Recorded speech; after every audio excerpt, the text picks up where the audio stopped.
Awesome. So I'm going to get ready to take you on a journey. It was several years ago when an individual by the name of Malcolm X said, and I quote, "Education is the passport for the future, for tomorrow belongs to those who prepare." In essence, what he was saying was this. He was saying that education not only positions us for a positive future, but more importantly, education prepares us to change the world. In essence, without being educated, Steve Jobs would have never created Apple and changed the world. Without being educated in television, Oprah Winfrey would have never been this great talk show host and changed the world. Without education of Gandhi and the nonviolent movement, Dr. King would have never made an impact with the civil rights movement. Without being educated, Malala, and I can't presume her last name, would not have been the great advocate that she is today on education. Without being educated in music, Beethoven would have never made the impact that he made through music. In essence, what we discover is that it takes an education in order to make an impact in our community, our nation, and our world.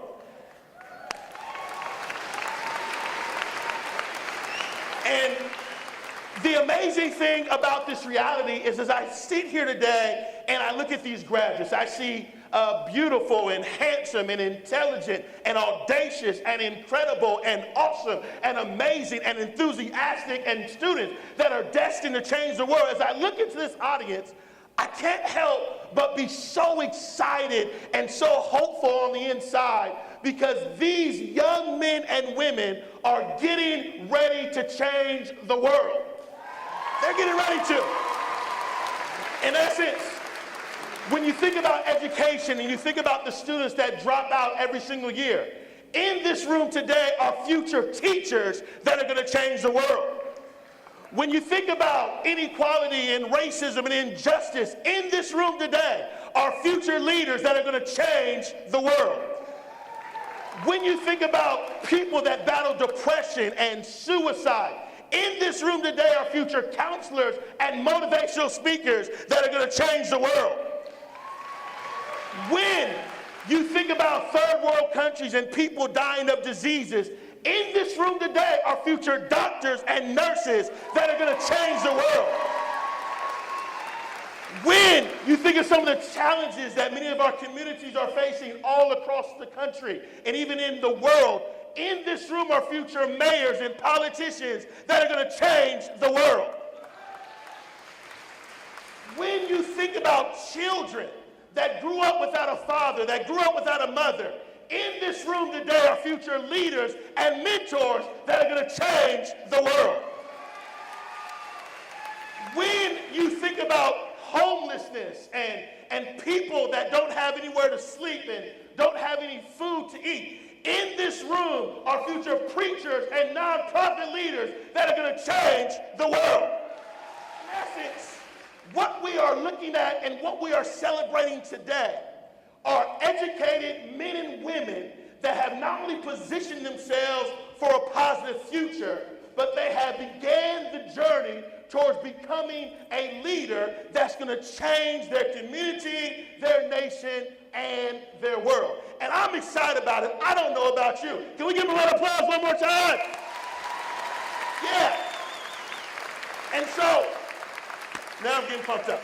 And so my goal today is really simple for the graduates. What I'm getting ready to do is I'm not only here to celebrate with you, I'm not only here to congratulate you on your wonderful accomplishment, but I want to give you 11 words of wisdom that I believe will empower you for success throughout your journey and your next level in life. Number one, the first word of wisdom comes from Mark Twain, and he said the two most important days of your life is the day you were born and the day you discover why.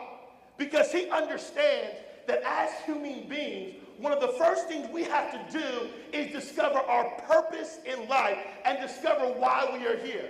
And my challenge to each of you is to discover your purpose, Discover why you're here. Discover, as I like to say, the passionate reason why things matter to you, and go out there and change the world.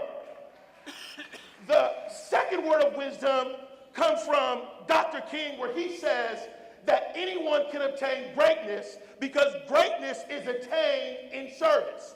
Because he understands that you may not be the richest, you may not be the most famous, you may not be the most popular. As a matter of fact, no one may ever know your name. But that doesn't mean you can't attain greatness, because greatness is attained in service. It's attained in helping people. It's attained in making others better. It's attained in transforming lives. And you can do that right in your kitchen or right in your living room one wonderful night.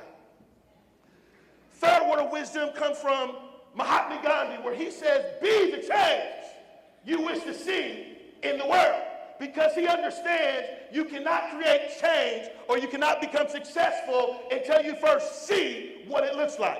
I often say you will only go as far as what you can see, which means if I'm going to be successful, if you're going to make an impact, you got to have a vision and a picture of your future. So when you walk out of here today, create that vision board, create that vision, dream big, dream large, and believe that you will actually do more than you can even imagine. The fourth word of wisdom comes from Les Brown, where he says, show me your friends and I'll show you your future. Because he understands that your friends are a picture of where you're going in the future. Therefore, as a student, as a leader, I need to choose my friends wisely.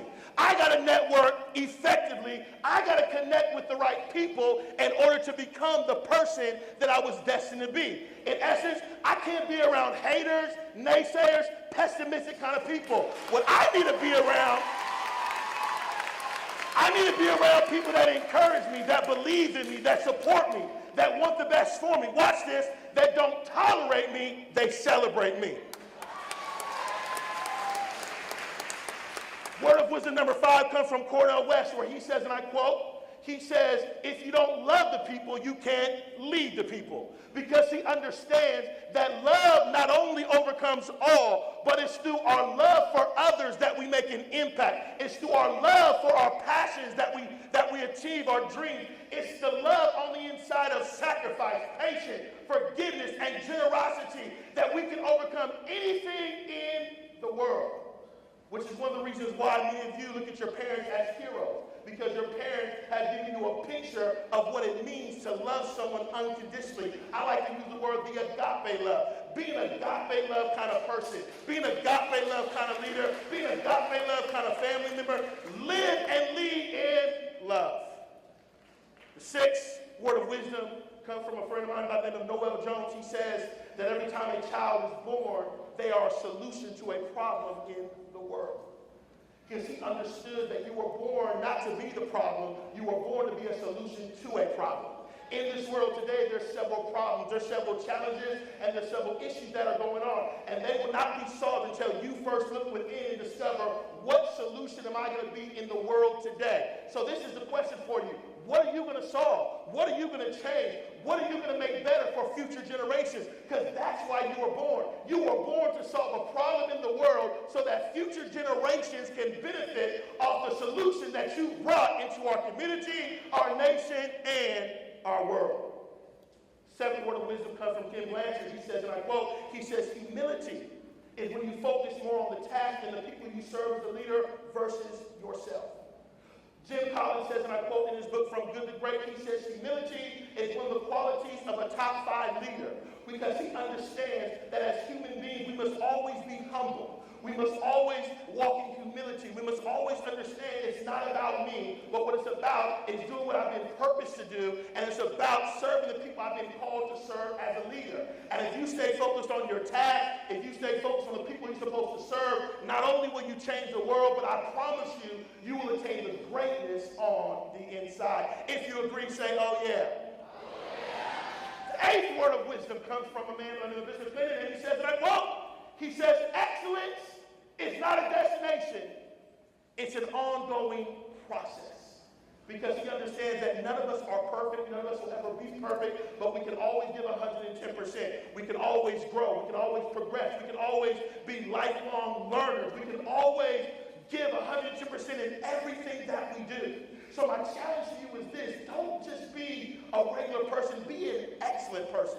Be someone that wants to get better. Be someone that wants to grow. Be someone that wants to progress. Be someone that wants to challenge yourself to do more than you could have ever imagined. And in doing that, I promise you that excellence will be expressed in your life. Word of wisdom number 9 comes from the CEO of Starbucks, Howard Schultz, and he says, and I quote, he says, without character, nothing else matters. Because he understands you can be gifted, you can dress good, you can look good, you can smell good, you can dance good, but he understands if you don't have integrity, if you don't have trustworthiness, if you don't have compassion, if people can't trust you, none of that will matter at all.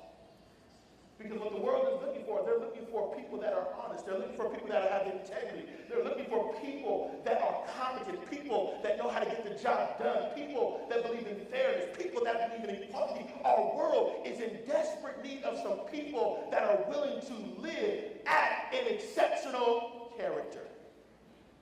The 10th word of wisdom comes from Oprah. And she says, every day I wake up, I just give thanks. Because she understands that the beginning of peace, the beginning of joy, the beginning of happiness, the beginning of abundance is being thankful for what you have. So no matter what you face in life, no matter if you're not at your dream yet, no matter what life throws at you, always be thankful for the little things. Be thankful that you can breathe. Be thankful that you woke up this morning. Be thankful that you can walk. Be thankful that your bills are paid. Be thankful that you have friends. Be thankful that you have family. Be thankful that you have a degree. Always give thanks for the little things, and the abundance will come out of that. And the 11th word of wisdom comes from Lou Holtz. And he says, and I quote, he says, 10% of challenges is what happens, and 90% is how you react. Because he understands that we're all going to face challenges, we're all going to face obstacles, we're all going to face haters, we're all going to want to throw in the towel, we're all going to want to give up, we're all going to be like, I can't do this anymore. But understand that is one of the greatest places to be, because when you're at rock bottom, that resilience begins to build in you. It's at rock bottom where you begin to learn about how strong you really are. It's at rock bottom where it's a precursor to your greatest opportunity ever. I often tell people the greater the challenge, the greater the opportunity. I often tell people when everything is coming against you, don't sit there and start boo-hooing and getting mad. Start celebrating, because that means you're getting ready to come into something good, because the challenge wouldn't be so great if you weren't coming into something good. Therefore, when I face the challenge, I don't focus on the challenge, I focus on the opportunity. I focus on the lesson. I focus on the open door. I focus on the ability to get stronger. I focus on the knowledge. I focus on what I'm going to become by going through this challenge, because we know in basketball, we know in football, we know in baseball, we know in soccer, we know in lacrosse, we know in volleyball, we know in tennis, that before you are a champion, you've got to endure some challenges.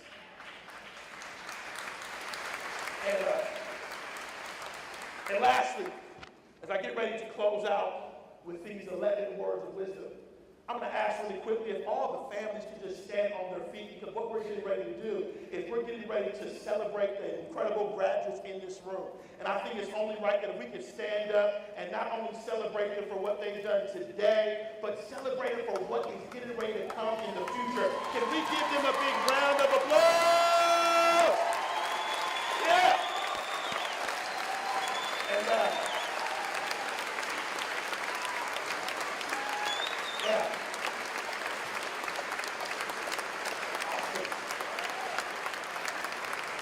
And my final words to each of you in here today, as my preacher would say, my pastor, I pray the blessing on each of you. I pray the favor of God on each of you.